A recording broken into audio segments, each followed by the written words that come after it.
220伏特的电用磁铁线圈交互作用产生的。还有影片把9伏特的电池面对面24个两派112个面对面正对负，负对正，这个叫正接负，负接正，这个叫做串联，串联增加电压。9伏特的乘以24个，216。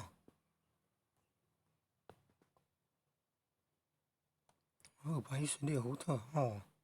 可能要25个，就变成225了。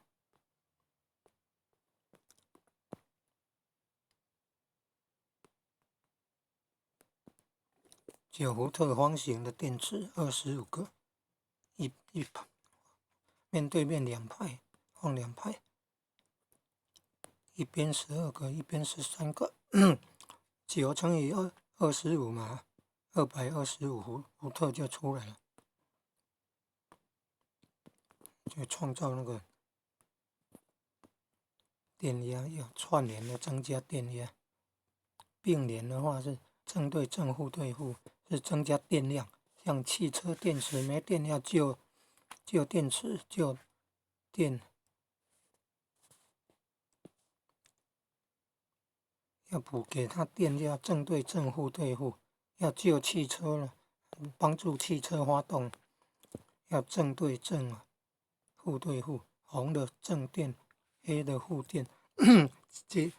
正对正，负对负接好，那个叫并联。并联会增加电量，电量够就可以发动启动了。电压是要靠增加电压，靠串联